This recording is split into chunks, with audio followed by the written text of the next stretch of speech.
Okay, good morning, good afternoon, good evening. Welcome to BWTM Sports Gaming. And we're going to take you straight over to Uncle James Ali Bashir. Uncle, how are we doing? What happened to your sound, Uncle? Your sound's gone. No sound. What happened? From your end, there's no sound. Yeah, no sound from you. I can't hear you either. I can't hear you. I got. Right, you're coming through now. Hello? Uncle, you there? Just say something.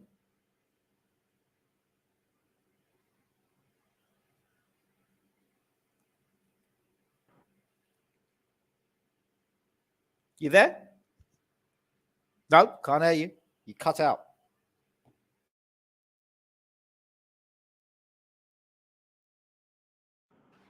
You there, Uncle? Are you there? The connection's in and out. Hello? Uncle, hello? Hello? Testing audio. Check your audio here. Hello? Testing. No, not that one. Let's try that. Hello? Uncle, hello? Not there? Just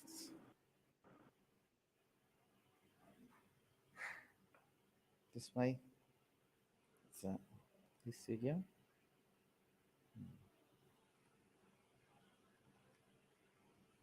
Hello, Uncle? Hello? Your sound. Yeah, your sound. Sound. Check your sound. Mute. Can't hear you either.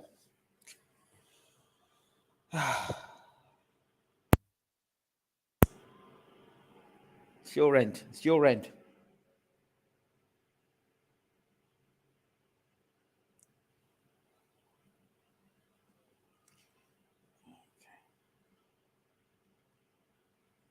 We should be back with Uncle Bashir in a minute. Let's make sure my sound is there. Settings, audio. Yep, I'm here, so people can hear me. What's going on here? Is there anybody in the world out there that can hear what I'm saying? Just waiting for Uncle Bashir to get back in the room. Oh, what happened there, though?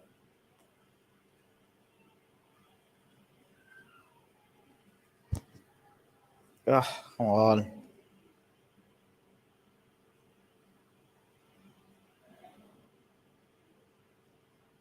Let's try this. See if there's some sound here.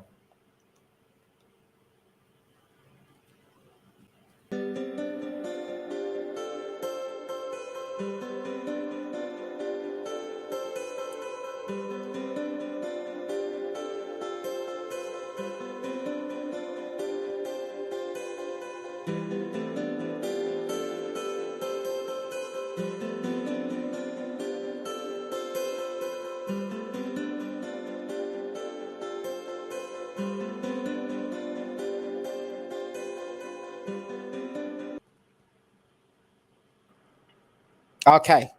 Can you hear me? All right. Yes, I can. We're great. So, Uncle Bashir, how are you doing? Everything is good.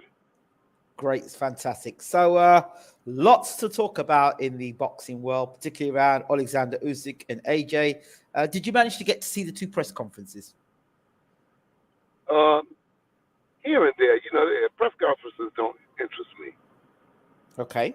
They don't interest you? No, they don't interest me. What about head-to-head? How's the head-to-head for you? Did you pay attention to the head-to-head? Do you think the head-to-head matters? No, I don't think. I think the bottom line is when they get in the ring. People say and have one opinion, one direction in press conferences, head-to-head. A lot of things are said there. You can read some things, but the proof is in the tasting of the pudding inside the ring when the lights come down.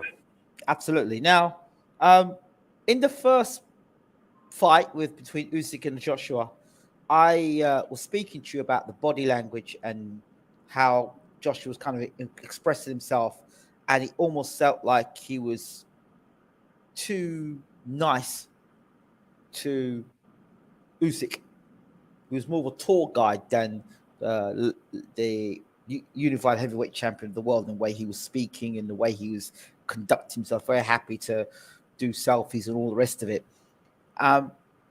Again, in the second fight, the press conference, he mentioned, well, you know, I wouldn't look too much into the head-to-heads and stuff like that.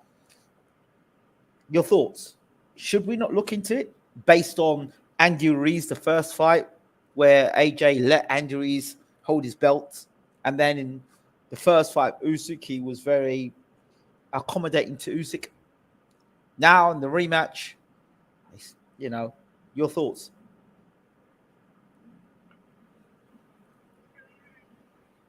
Much ado about nothing. I don't know what I wouldn't have him to do that. That was my suggestion. But AJ is the principal. Usyk is the principal. They're the ones that got to get in the ring, make the adjustments, and try to win the fight from both perspectives. But I wouldn't have him to be so friendly. I would have him, you know, have his game face on, be ready to fight. It's a question I asked. Oh, not a question I asked. It's almost a question I shot down. But if Lennox Lewis, Sonny Liston, no, not Lennox Lewis, Mike Tyson, Sonny Liston, Marvin Hagler, George Foreman, would they have been taking selfies with their opponents in this era? I don't believe so. Why? I mean, because they have the game face on. They're ready to fight. The fight starts at the signing of that contract. You know, they're jockeying for position, mental position as well as the physical position. If you're the trainer of Vlad Tsarenko, would you have Vlad Tsarenko doing selfies with his with the guy who's going to fight if he was fighting for the heavyweight championship of the world? Selfies, two standing together, taking photographs together, smiling, hugging. Again, it's not my position to tell the fighter. I'm asking you as a no, trainer. I wouldn't have him to be so honky dory. You know, I'd have him show respect and conduct himself like a professional, and that's it. That's where it stops at. Again, those guys in those press conferences and those meetings, those head-to-heads, you know, they're jockeying for position, whether they know it or not. They're jockeying for position. They're trying to read the opponent, different things. I know as a boxer, I would look at the guy's legs, I would look at his hips, you know, I would watch his habits, right down to him writing his name, you know. I would just watch everything that he did, trying to find a leg up to have an advantage going into the fight. We had Eugene on, our Eastern European correspondent. I'm sure you know Eugene very well, Uncle Bashir. Yeah. And we were talking about the Robert Garcia appointment. And we also talked about yourself in the discussion. Obviously, you've trained Usyk for 3 years. Now, yes, I understand that Robert Garcia trained Usyk's either his best friend or one of his friends, very close friends. So if Usyk wants to know anything about Robert Garcia's training style, he just asks him. Your thoughts? Do you think Usyk would bother about something like that, or would he take that detail into consideration? I don't know. Robert Garcia trained one of Usyk's friends. Yes. Yeah. So what? Usyk is one of those guys. He's not going to sit down and watch videos and stuff like that. He's just not that kind of guy. Usyk got his own mind made up on how he's going to fight the fight, and that's it. Anything else doesn't matter to him. He admitted that Anthony Joshua might be different, but he said he'll be different too. Yeah, and he's right. It makes sense to me that he said that. that he know that Joshua is going to be different this way.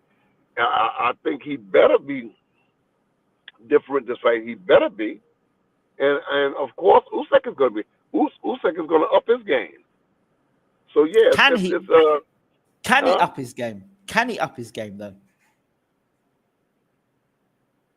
From what I know about Alexander Usyk, yeah, he can up his game.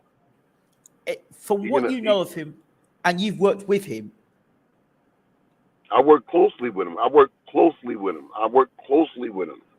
Not just work with him.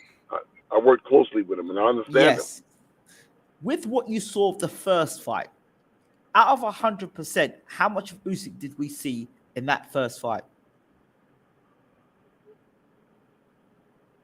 I think that Usyk's corner held him back. I don't think that they let him go. They didn't let go of the reins. So I think that we saw maybe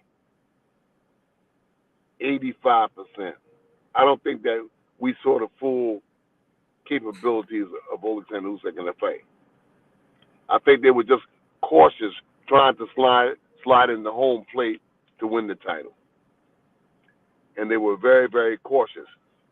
I got a theory about how AJ should go about winning this fight, of which I won't mention on the air. Right. You and I will talk afterwards, and I'll tell you my theory. And it's a very logical theory, you know, where AJ could win this fight.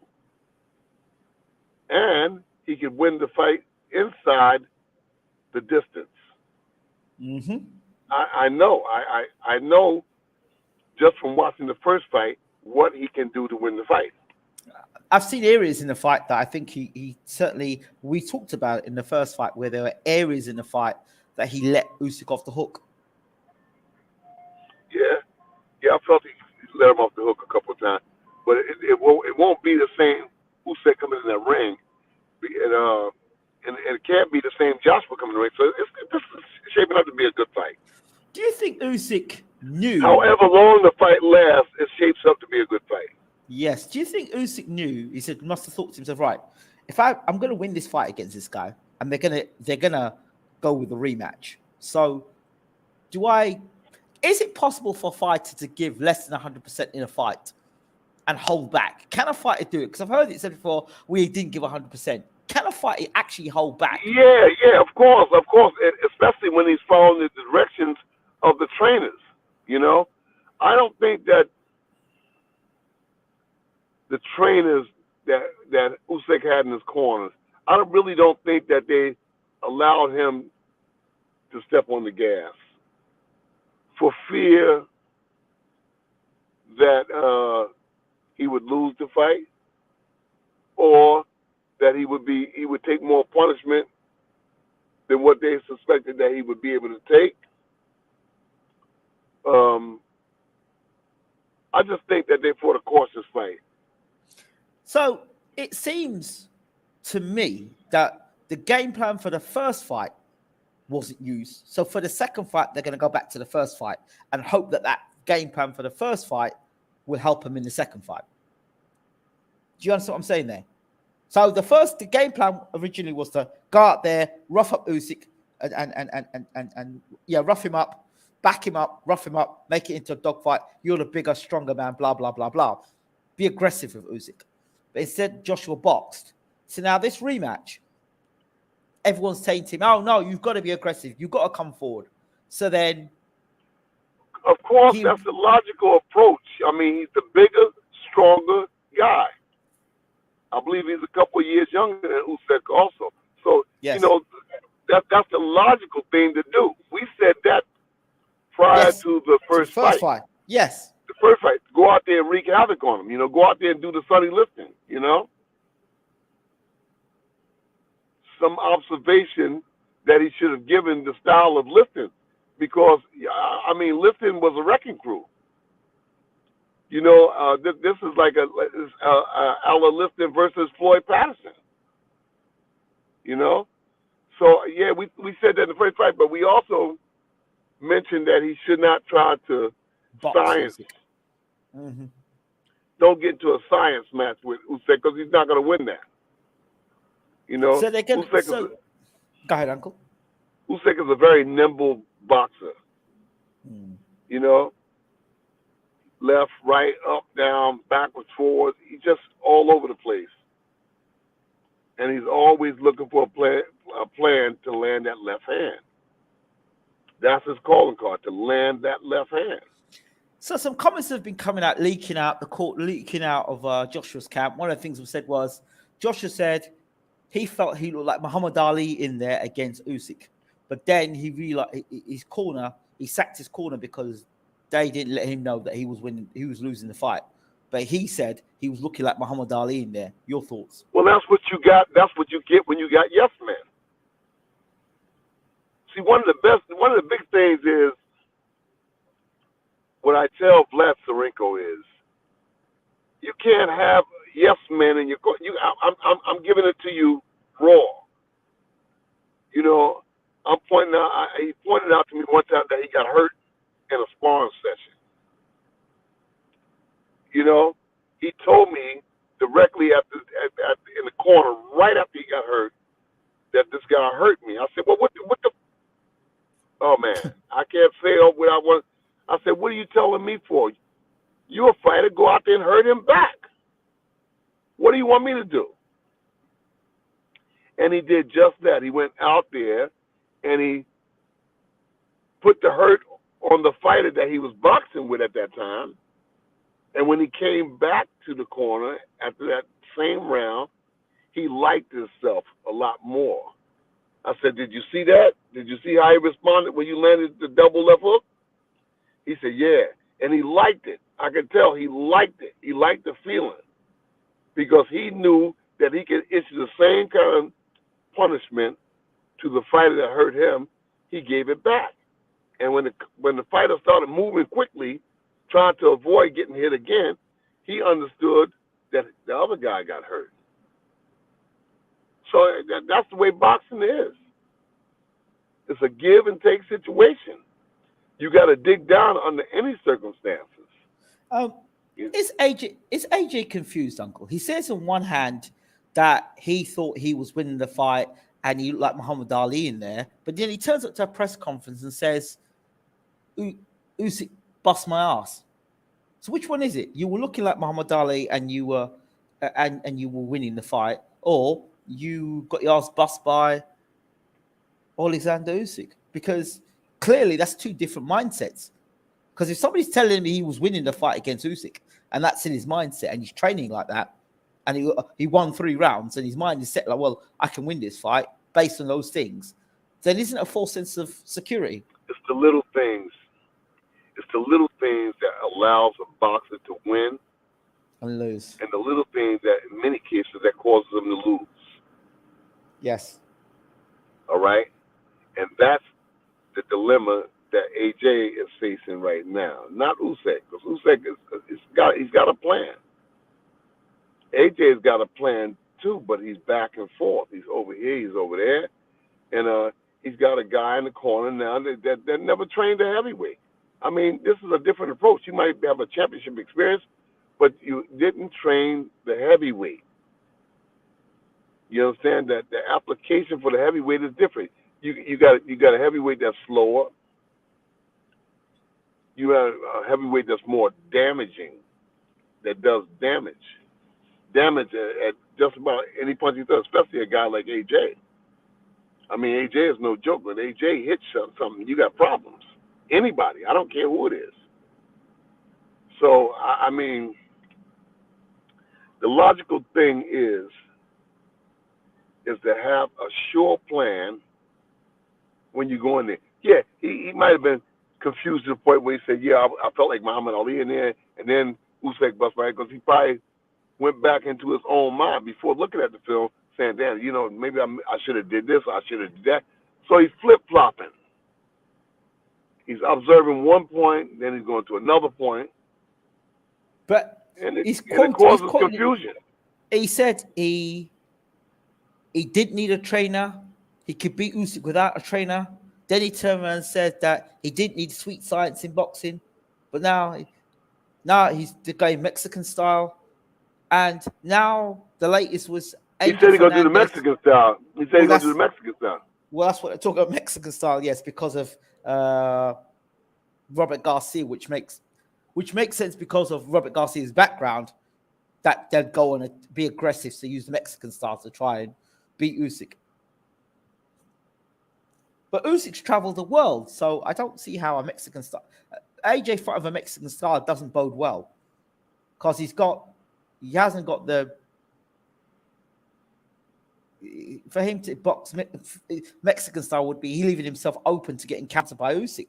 Clearly, the percentage is higher of getting knocked out because you're bringing a fight to a guy who's a natural counter puncher and a better boxer than you. It's like a red rag to a bull, isn't it? And the bull charging forward.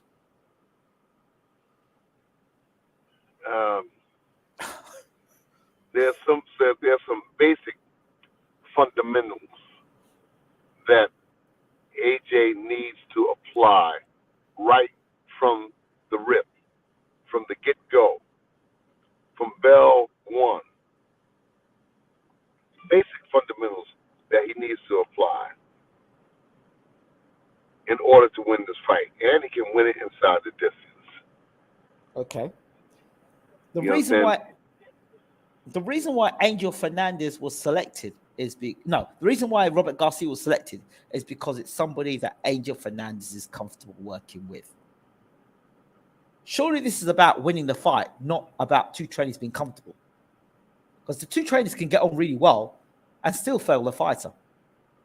McCracken and Fernandez, I guess, got on, but AJ just still lost to Usyk. So what's more important, the two trainers getting on or getting a team together that's going to get you the win?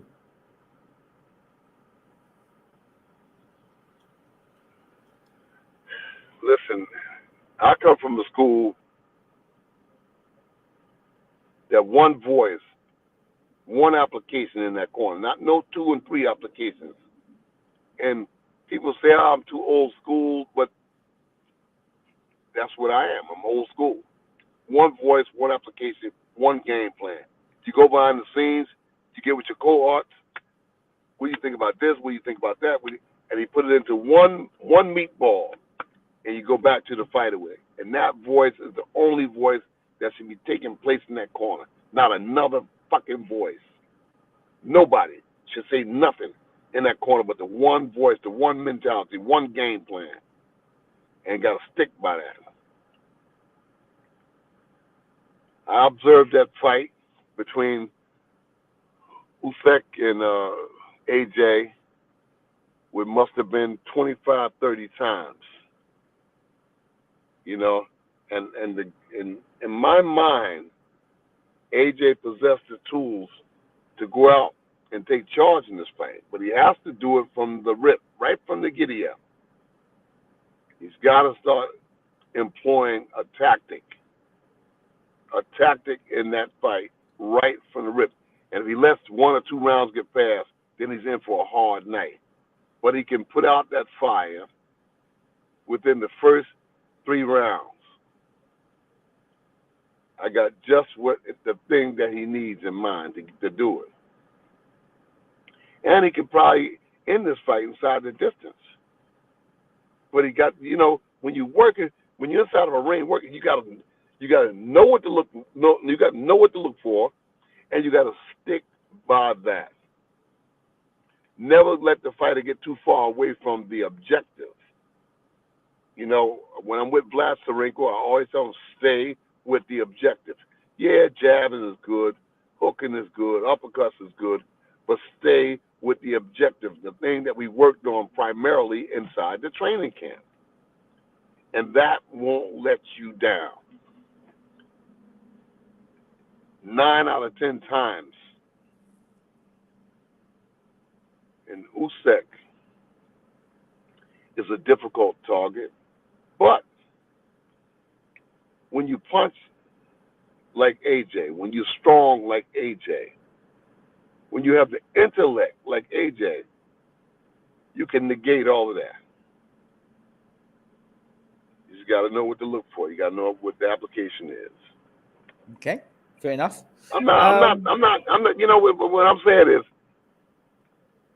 you can't have a bunch of people in the corner talking. It's got to be one plan. It's got to be one plan. You can't. That's a.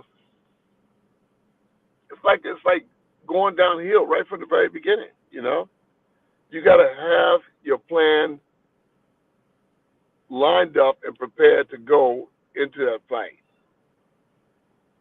The execution has got to come from one mind, one voice in that corner. I'm not a fan of 9, 10 people talking in the corner.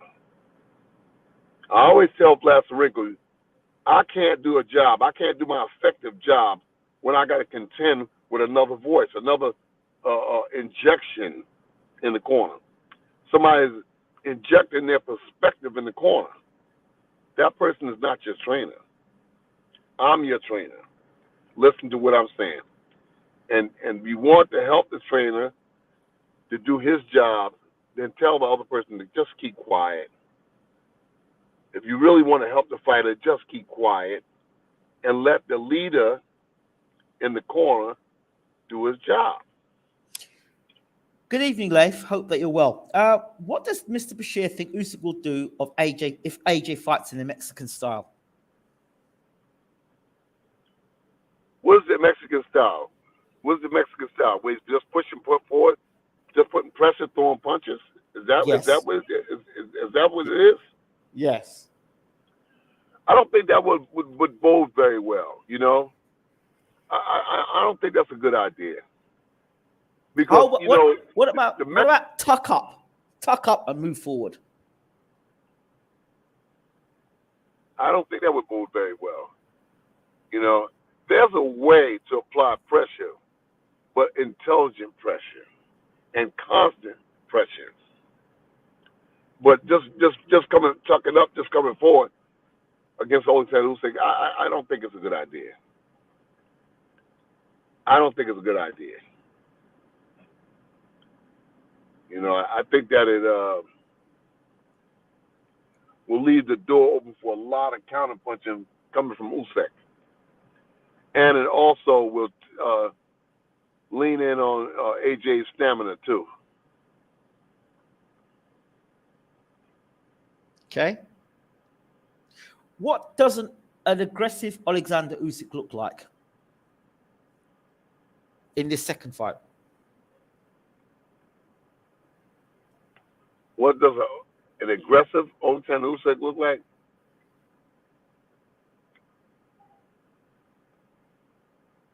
A guy that's putting together combinations of stuff.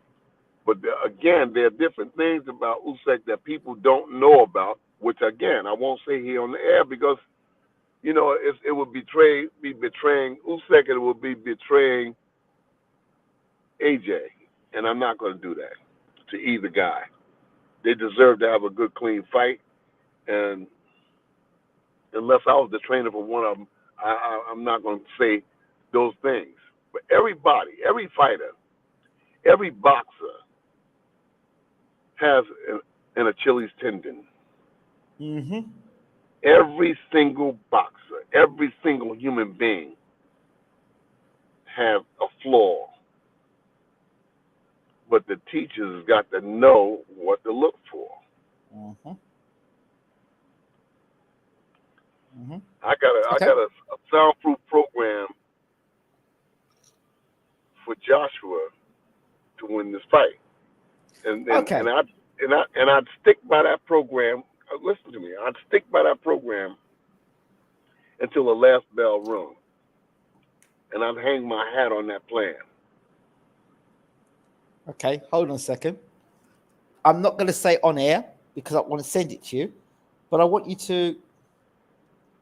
just want to send this to you and let me see if we are.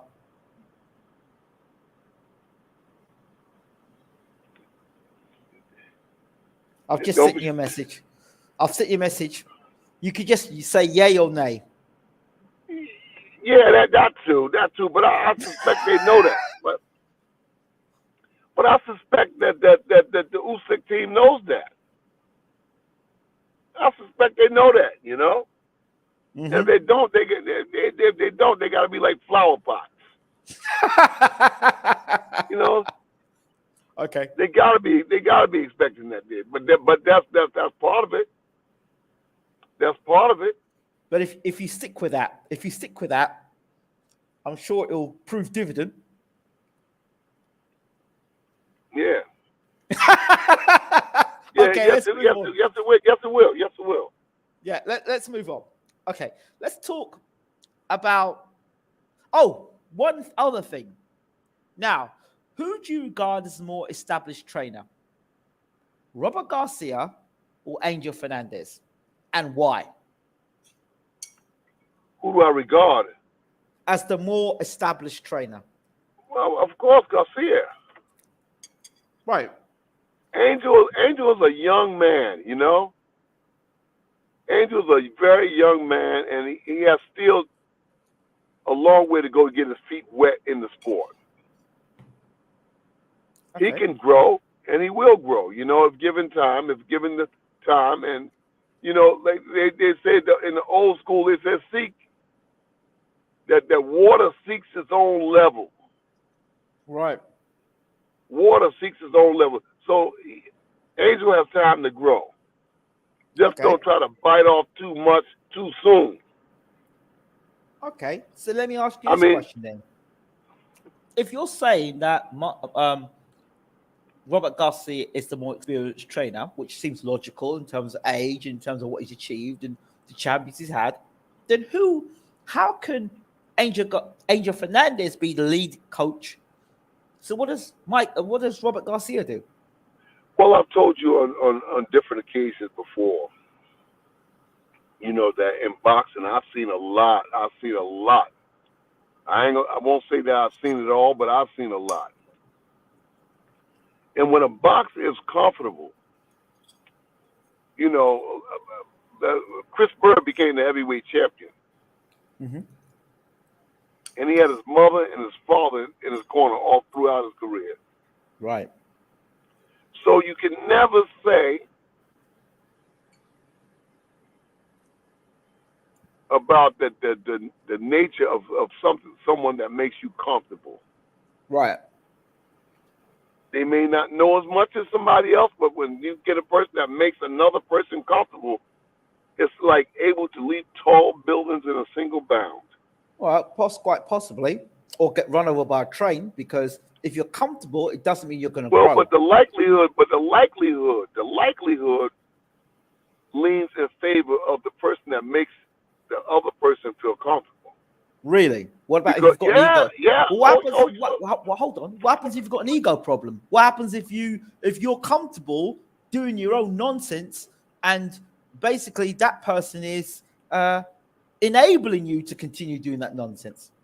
Well, that too, but that's a small percentage, you know. Really? Usually, it's a small percentage, because when a person is comfortable with another person, then it's easier for that person to get through to the other person. When you make a person feel comfortable, they're at ease.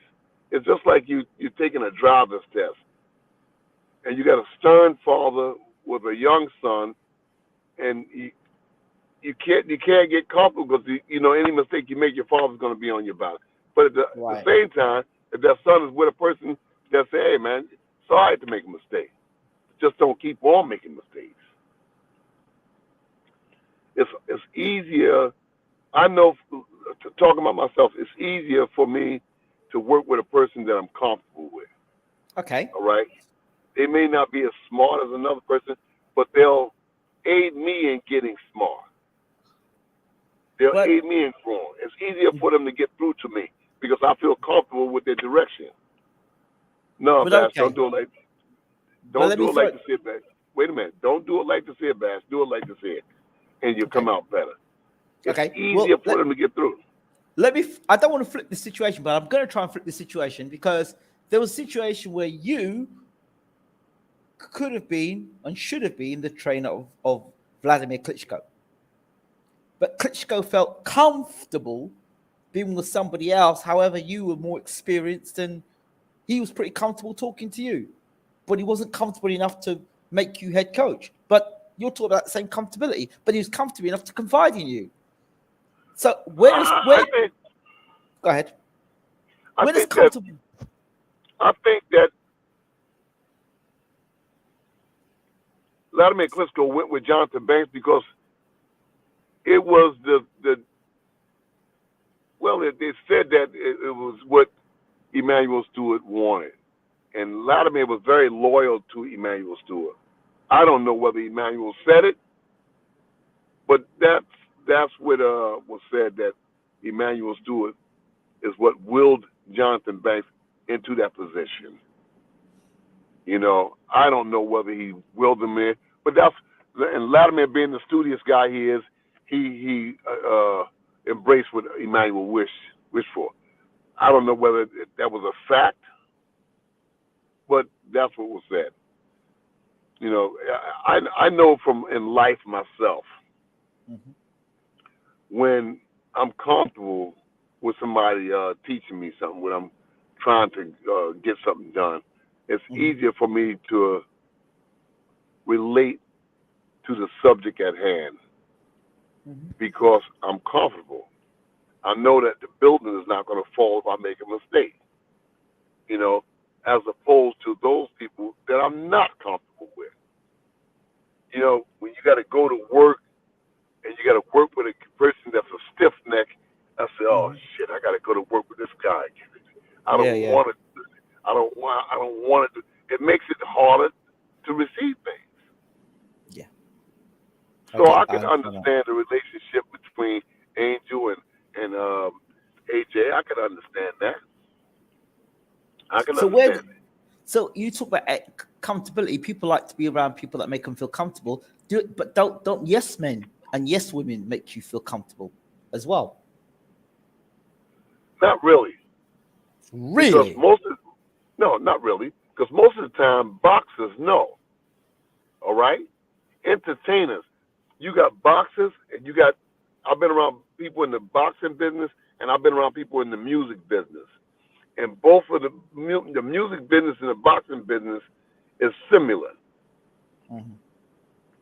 They always have a bunch of yes men around. Yeah, boss. You can't do wrong. You can't do no wrong. You're right about everything.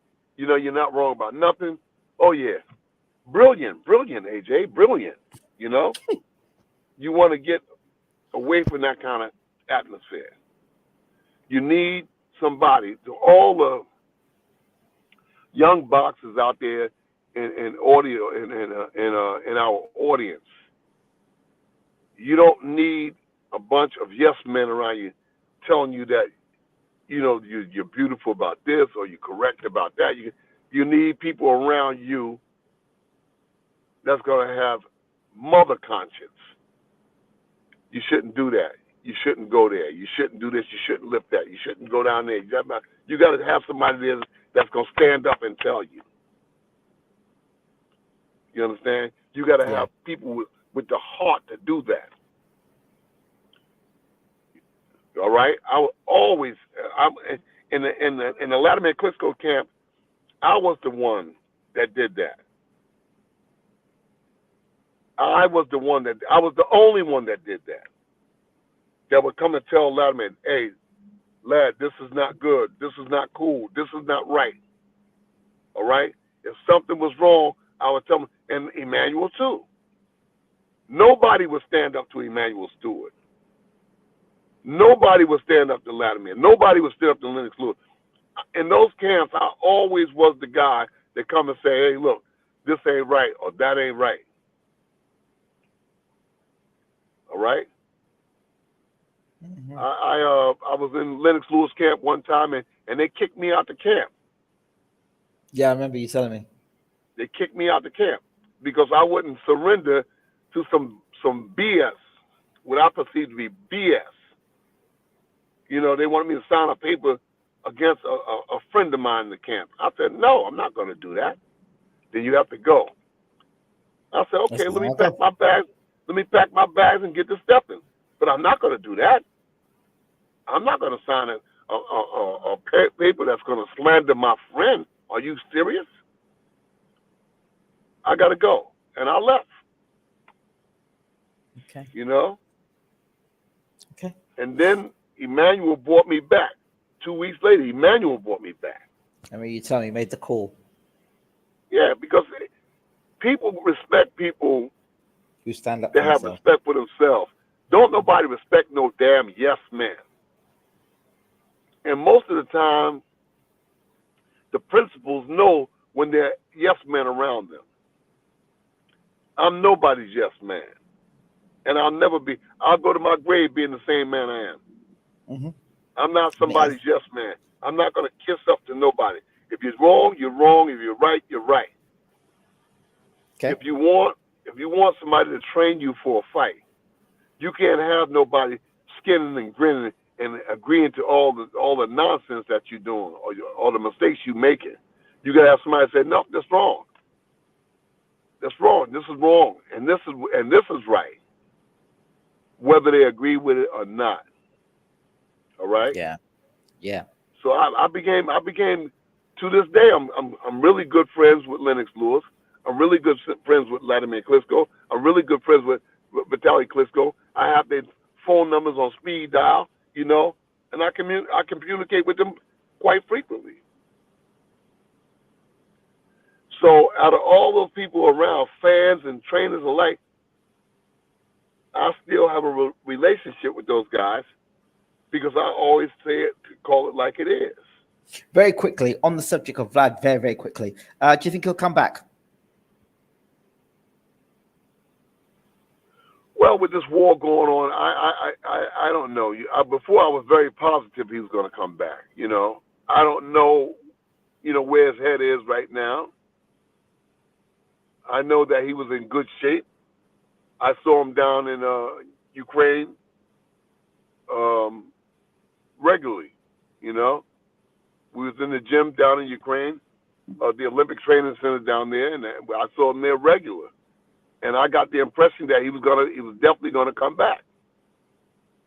I mean, you don't stay in that kind of condition 5 years removed from the sport, and he stay in that condition. I've seen him box 8 to 10 rounds with younger guys. I said, this guy is gonna make a comeback.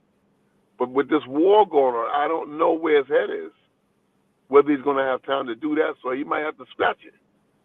Right. You know, he might, because he's into his country. Yeah. And rightfully so. Yes.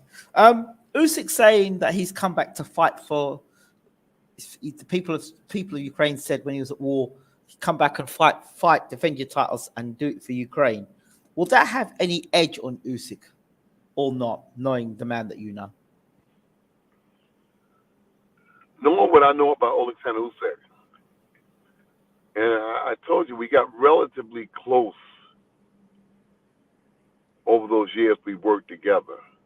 I don't know what happened at the end. God only knows.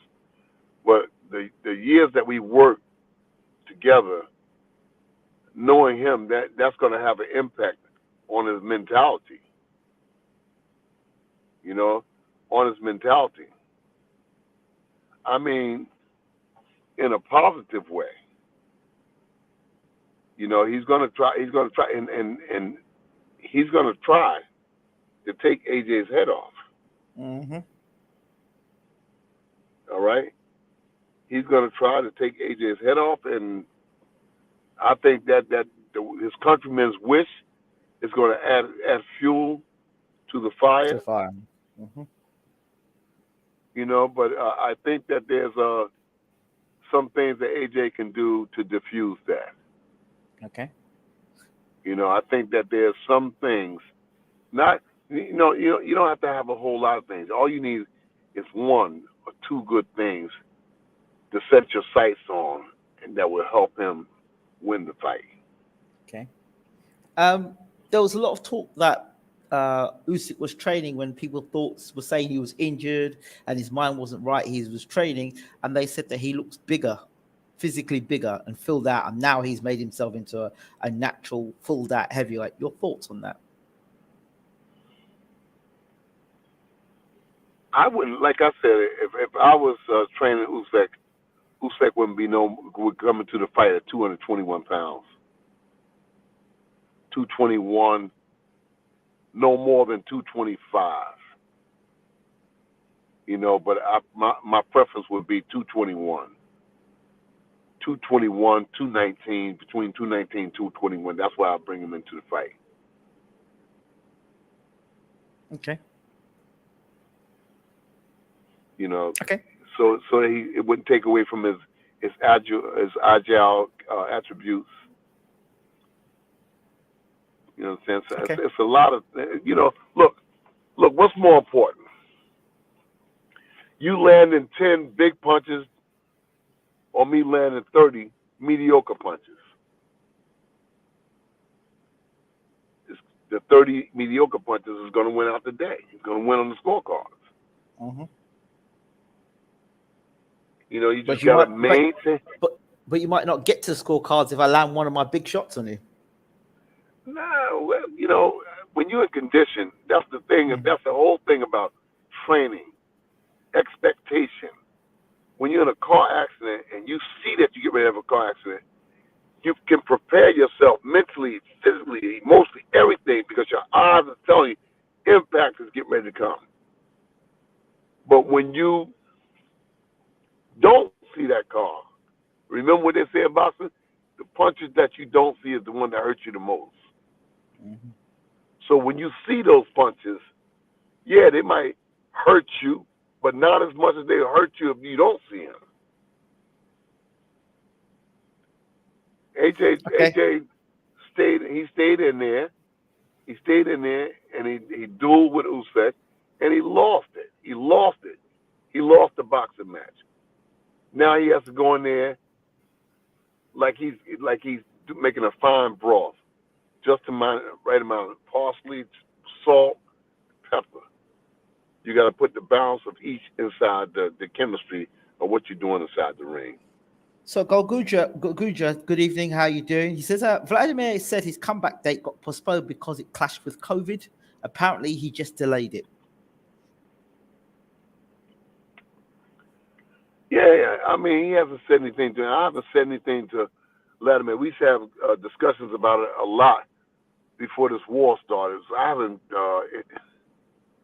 you know, had anything to say about boxing at all to him. You know, when we speak, we speak, you know, how's he doing and how's your condition and this and that, you know. Yeah. But we don't talk about boxing very much. I hear that. Okay, let's move on. Joyce, did you see his fight against Christian Hammer? Yeah, I saw some of it, but that was to be expected. You know, when they made the fight, I wasn't enthusiastic about the fight. What was Hammer going to do? What was he going to do? I'll tell you what he did do in the first couple of rounds. He landed some big shots, Hammer, on Joyce's chin. In the first round in particular. Joyce could not get out of the way of that big right hand. Yeah. You see that? And he's talking about fighting Deontay Wilder. I told people if he does that, if he tries to fight like that against Wilder, he'll end up like Dominic Brazil. Yeah. They might have the fight made. Wilder versus Joyce. Interesting fight. I wouldn't pick that for Joyce. I would stay clear of anyone who's got fast hands with power. I wouldn't make him fight. He would avoid Wilder. He would avoid Andy Ruiz. Anybody who's got fast hands and can punch. I wouldn't put him in those two guys. Andy Ruiz or Deontay Wilder. Well, it might be. It might be. There's going to be one of those fights. What about Tyson Fury versus Joyce? How does that fight go? It's a good fight. I think Fury would beat him on points. Easy? I think Fury would beat him on points. AJ versus Joyce.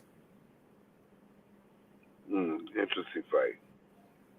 That's a puncher's affair. The fight ends in 7 rounds, one way or the other.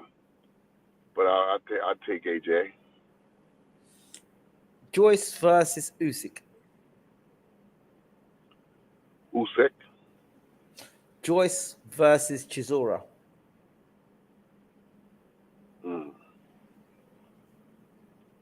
I'd have to take Joyce. I Joyce think got Chisora is seen as his better days are behind him. Chisora versus Pulev 2. I think that Chisora gonna win that fight. Do you? Yeah, I think Chisora gonna win that fight. By hook or by crook, Chisora wins that fight. DIDNT White versus Joe Joyce. Joe Joyce.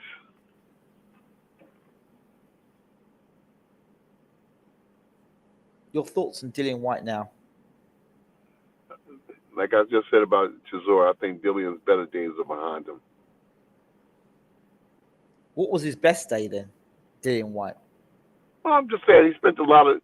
The WBC took Dillian through a lot of stuff. He fought everybody and their mother. I just think emotionally he's done. I don't think he just has that edge no more where he wants to fight. Okay. Let's talk about another fight coming up. Andy Ruiz, Luis Ortiz. Andy Ruiz wins that fight. Even the nice slim Andy Ruiz now? He's slim right down, I understand. Yeah, Andy Ruiz wins that fight. A fighter like Andy Ruiz, whose career he's had a good chin, takes good punches, he's a big guy. You know, people make a big thing about his size. I thought that Andy Ruiz beat Joe Parker. I thought he beat him in the first fight either. In that fight, I told him to his face. But when you're in New Zealand and Australia, they do a lot of home cooking in them countries. Of course. So, did you see the cruiserweight fight? With Breeders? No, I didn't see it. I still haven't got around to see it yet. Did you see it? Okay, no, I don't want to say nothing. I just want to see the fight, and then you tell me what you think. Probably home cooking. I won't be surprised. Okay. Tell me what you think of when a fighter like Andy Ruiz... Wait. There was home cooking with Azuma Nelson and Jeff Finnick. Because Finnick won that fight, the first fight. Yes. They jobbed him. Yes. They jobbed him. Okay. Don King was behind the scenes, and Whitaker versus Chavez, draw. 2 fights that was a draw that shouldn't have been. Okay. 2 fights that was a draw that should not have been. Whitaker should have won the fight versus Chavez, and Finnick should have won the fight versus Azuma Nelson. And Lennox Lewis should have won the fight against Evander Holyfield the first time. Yes, of course. Same sort of home cooking, right? Yes, terrible. So, when a fighter like Andy Ruiz, you've seen his structure and the way he is, loses all that weight, does that take off anything with his durability? Because I was thinking that when he loses that weight, the same thing that holds him up, that weight, when he gets hit with the same punch, he's got to work. It depends on how he lost the weight. Okay. Did he box the weight off? If he boxed the weight off, it's not going to hurt him. If he did it any other way, yes, it's going to have an effect in the fight. But I don't know that Ortiz still got anything. I don't know, but he still got it. He didn't look too hot in the last fight.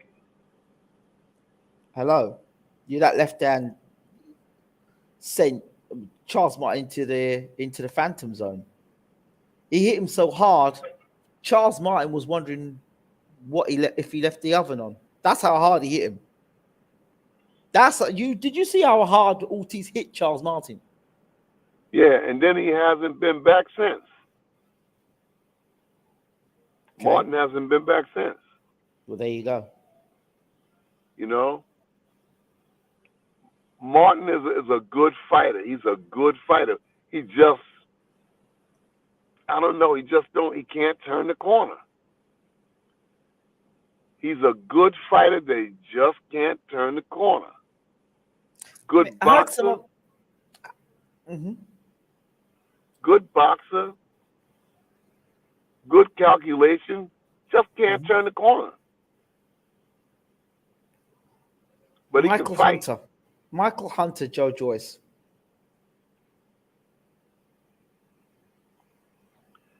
$50-50. 50-50. Michael Hunter, in my mind, right now is a disappointment. He's a big disappointment. That's why I say 50-50.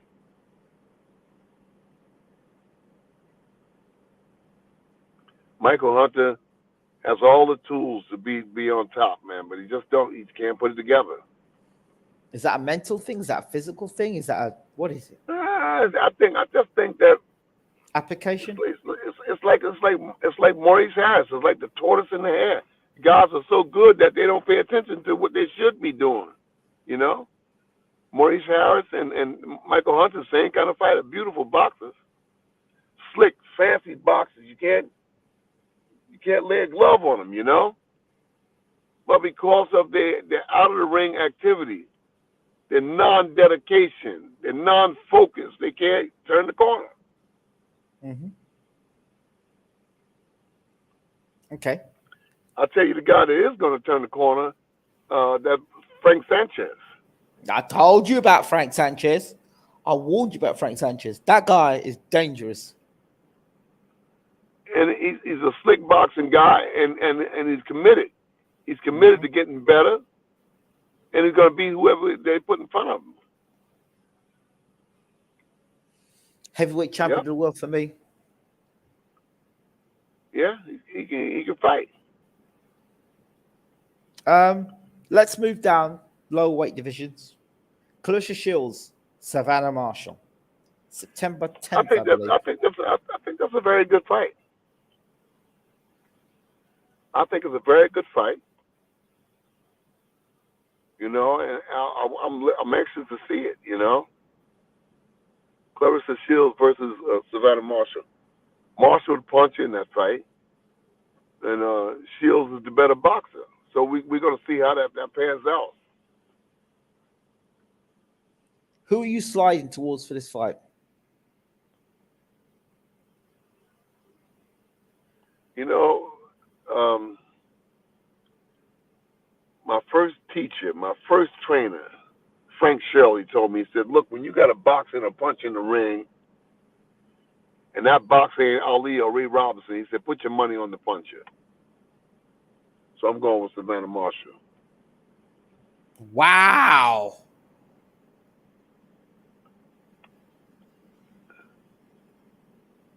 She's a good puncher, you know. She's a good puncher. And I think that if she catches this girl, Clarissa, she can hurt her, you know. Clarissa's a good boxer. But I'm going to put my money on the puncher. You know, I'd put that money on the puncher. That's what Mr. Shirley said. If it ain't Ray Robinson, it ain't Ali, he said, put the money on the puncher. But Clarissa Shields says that Savannah Marshall is slow. You can see all punches and predictable. Yes. And predictable. But what you gonna do? If a Mack truck coming down the alleyway, what you gonna do? You can't go to the left, you can't go to the right, and you can't go back, so you're gonna get hit either way. Shit. Unless you become the wall. Yeah, I'm telling you, but I think that where's the fight at? London, O2 Arena.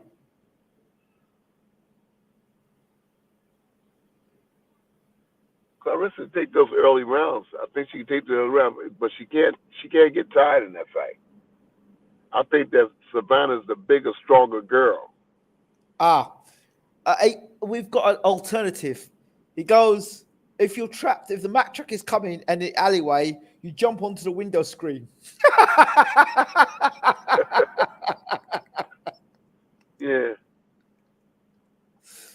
a smart one.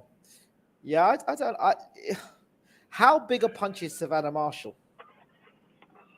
Because Clarissa Shields says she's never been to America or fought in America, and she never fought in the big proper elite girls in America. So you can't really tell how good her punching is.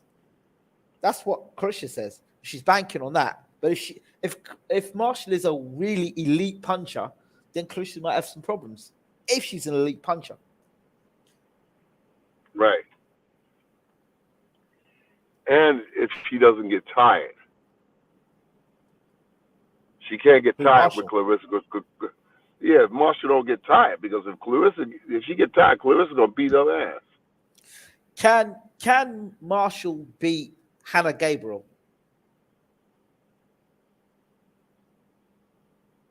I only saw Hannah Gabriel once. I can't make any kind of assessment because I only saw her once. Okay. You're gonna go with Clarissa, Savannah Marshall. Okay. So it's John. I think it's John David Jackson versus Peter Fury. Yeah.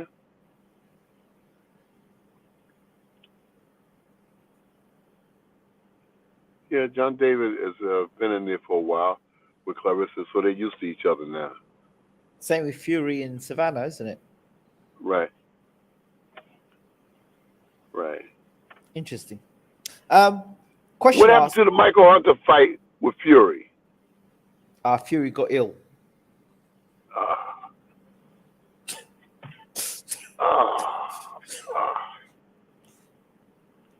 Fury got ill, man. I was wondering what happened to that fight. Yeah, well. So what did they do? Did they replace him? I don't think so. Hunter was talking about fighting maybe Joe Joyce. He's talking about fighting Joe Joyce? Mm-hmm. Recently? Yeah, he must have said it a few days ago on Twitter. He says, well, I'll jump in with Joe Joyce if I need to, something like that, he said. I haven't heard Joe Joyce say anything about that. No?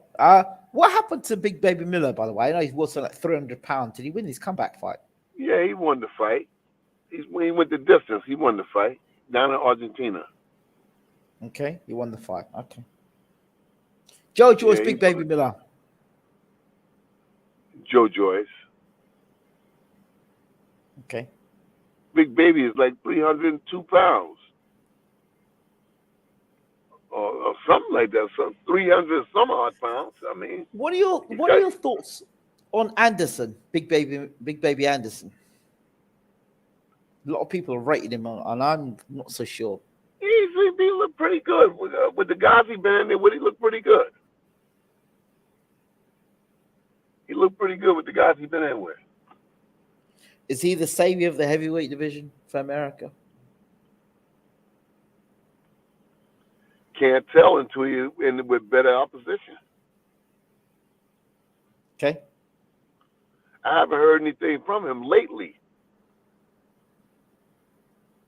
Yes, I remember now. I was about to say Marshall's pro debut was on the Mayweather versus McGregor undercard in America. I remember because I remember talking to Savannah about her switching from Mayweather and joining Peter Fury. So yeah, I do remember. Uncle, who do you think had the best left hook in history? Oh man,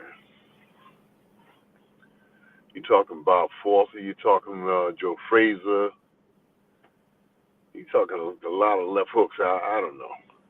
I don't know where to even begin at. And those are the ones that comes to mind. But I'm sure there are a lot of left hookers. I don't know who had the best left hook. Do you know who I was trying to talk to? I did see it. Meldrick Taylor. What about her? I'm trying to get an interview with him. He's become a preacher now. He's gone by his name's Bishop something now. Really? Yes. I'll reach out to my sources in Philadelphia. Maybe they can help you.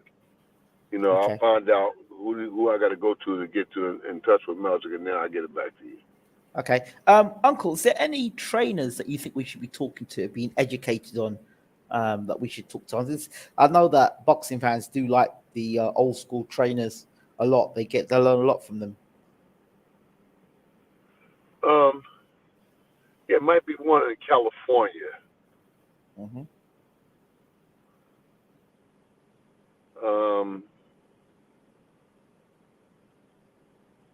Yeah, it might be one in California. I'm gonna hook you up when we use. I'm gonna look in the archive and give you his name. Okay. Be good. One old school trainer in California. Yep. He had a couple of guys. He had Lemon Brewster when he beat Vladimir Klitschko. Okay. He's old school, old school guy. I'm gonna send you his information over, and you can communicate with him. Have you seen whatever happened to Pepe Correa? No, I haven't heard from Pepe in years. The last thing I heard was he was driving trucks, I believe. Probably just got frustrated. That's what happened to a lot of boxing guys from the old school. They get frustrated with boxing the way it is. The 12 rounds. 50 sanctioning organizations. The guys say and they walk away. They walk away. They don't want it no more. I gotta try and find. I gotta find out what's going on with him. Pepe Correa. See if I can look him up. Yeah. Jenks Morton. You don't hear from Jenks Morton either. Tommy Brooks. What's going on with him? I don't know where Tommy is. I gotta look him up. The other guy, Don Turner. These are old school. Those are old school trainers, and they're not gonna tolerate a lot of nonsense. Don Turner. Don is still around. I talk to Don every frequent. Don about 100 years old, but he's still around. There's a guy. He could tell you a story or two. Did you talk to Don before? No, I haven't. That's one I would love to get one with. That'd be Yeah, I'll hook you up with Don. I'll hook you up with Don. I can hook you up with Don now. Can you? Oh wait, I'll hook you up with Don. Don is an old school trainer. Yeah. Yeah, he's about 150 years old. He's been around. I need to prepare myself for one of them guys. I need to really prepare myself for a guy like that. I don't know if you can prepare yourself, but yeah. Yeah, you get a Don. I was under Don a lot, man, when I was coming up in the business. What about Crocodile? What happened to him? Crocodile had a stroke. Did he? Crocodile had a stroke. I haven't heard from Crocodile in years. Wow, I'm sorry to hear that. I think he's healing up. Stacy would be able to get you in touch with Crocodile easier than I would. Was Crocodile and Stacy? They was cup buddies with Mike Tyson's days. Yeah. Richard Jaggetti? Richard Jaggetti, I think, is dead. Okay, yeah, I just thought about it. He's dead. Who else? Kevin Rooney. I don't know where Kevin is. I haven't heard from Kevin in years either. But he's around somewhere. Kevin is still around somewhere, but he hasn't been training no boxers. I haven't seen him on the circuit. Do you know Goosen? Goosen, the one who's training Garcia. I'd love to get an interview with him. Okay, I can hook up. I call Lennox and Lennox will give me a number for him. Because that guy, a calming influence. Well, he's talking about they'll talk about, Garcia should fight this guy. He wants to fight that guy. He says, no, we're gonna take our time. We're gonna do this. We're gonna almost slowing Garcia down. One of those mentors. We're gonna do this. We're gonna do that. We're gonna do this. And I'm like, Yeah, you don't see a lot of that anymore. You see a lot of this rah, rah, rah from trainers. You know, like to get into the hype and forget it's not about them, but it's about the fighter. Yeah, Joe's a good guy. Joe Goose, Funny guy, you know, he's a good guy. I'd love to get an interview with him. Definitely love to get an interview with him. All right, I'm gonna start reaching out for these guys. It's about time. We need Get to. you I in need touch to. with. Yeah. One final fight. One final fight. I'm gonna throw at you.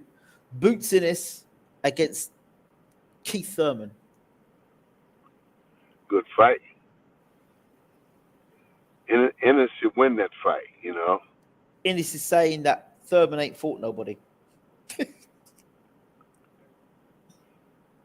You know, I mean, Ennis got a right to feel his Cheerios, man. The guy is what 26-0 with 26 knockouts. Mm-hmm. When you got that kind of credentials, you got the right to feel your Cheerios. Okay, fair enough.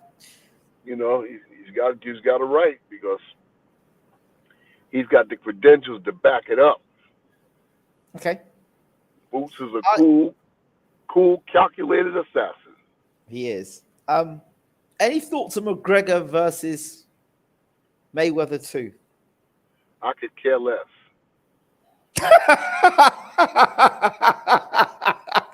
Oh, and Tommy Fury versus Jake Paul. I couldn't care less. Go on, say it, Uncle. Let me call. I could care less about that too. And the return of KSI. What is that? I don't care about that nonsense, man. That don't do nothing for me. And Tyson Fury exhibition belts. To me, guys are greedy, man. You know, let these other young guys come up. Let them make some money. You know, let those. And I mean, there's 1,000 trainers out there that can't make their money because the greedy people keep coming back, hogging up all the money. Get out of here with that stuff. I don't want to hear that shit. Somebody has to say. Huh? Somebody has to say. Somebody has to. Let me throw this to you. One final thing I want to throw to you. Oh God, there was something I was going to say to you. And it kind of just lost my mind completely. I'll have to come back to you about it. Uncle, thank you so much as always. Do you have any final thoughts for us? Yeah, right now I'm high on Alexander Usyk and Anthony Joshua fight. I think that we're in for a good fight. You know, however long the fight lasts, because I know the fight, you know, I just got this gut feeling that fight will not see the distance. You know, that one of those guys is going to get taken out of that fight. But I think that both of them are going to show up, and they're going to give their best, and they're going to make a great impression on the sport of boxing. You know, and I look forward to the fight. Yeah, I've just got something come through here. Bashir, Joe Joyce keeps running red lights. How long before a car is coming? You know, I'd like to see him and Michael Hunter fight. Jesus Christ, I don't want to see that fight. I like the chemistry. I don't like that fight. I don't like that fight. I like the chemistry of that fight. I don't like the chemistry of that fight. Boxer versus the puncher. Yeah, boxer versus the puncher with no Hunter can punch and he'll be punching Joe Joyce a lot. Don't like that fight for Joe Joyce. Love that fight for Michael Hunter. Hate that fight for Joe Joyce. But Joe Joyce, one thing I like about Joe Joyce, he adds an element of suspense to boxing because he takes on all comers. Uncle, I said this about Joe Joyce. Let me give you my thoughts and you tell me what you think. Right. If I had managed Joe Joyce, I would get rid of that hairstyle. Okay, he's got. I'd give him a bald head, right? And I would make him do very little interviews, and I'd make him be very serious. And I'd get him to study the likes of George Foreman, Sonny Liston and George Foreman, those two guys, and then maybe Mike Tyson afterwards in terms of intimidation. And when he came out to fight, he would fight with just black shorts, black boots, and no robe. Because he'll fight anybody. And he punches very hard. He's got a great chin, great engine. Your thoughts?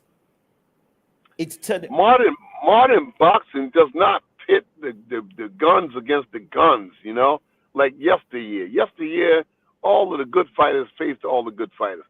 Now it takes so long to put together the good fighters. That's why I say Hunter and Joyce, they would be doing boxing a favor by stepping in the ring and duking it out, And a lot of other people, you got Joe Joyce fighting a Hammer. All respect due to Hammer. Hammer's not in the league of a Joe Joyce. It's a wasted activity for me. I want to see the guys fight the guys that. Go ahead. Frank Warren is talking about Joe Joyce fighting Deontay Wilder. Clearly, he doesn't like Joe Joyce. Clearly, he wants Joe Joyce off his books. Because what the hell are you doing fighting Deontay Wilder? That will ruin your career. I'd like to see the fight. I wouldn't. I'd like to see the fight. I'd like to see the fight. I want to see the top guns go against the top guns. That's what I want to see. It's not a fight. I want boxing to be exciting again. Excitement is when you put the best against the best. But I understand everybody's trying to make money. But come on, man. What about the fans? Fight the best versus the best. Uncle. I'm trying to get Blaserenko. When Blaserenko get this things squared away with this visa, we're going to go to work. We're going to work. Yeah. But that's the end of Joe Joyce's career. You understand. That is Deontay Wilder versus Dominic Brazil Part 2. That's not a good matchup. Well, so be it, What? That's a horrible fight, Uncle. A better fight would be Deontay Wilder versus Michael Hunter, Joe Joyce versus Herkovich, or Joe Joyce versus Zhang.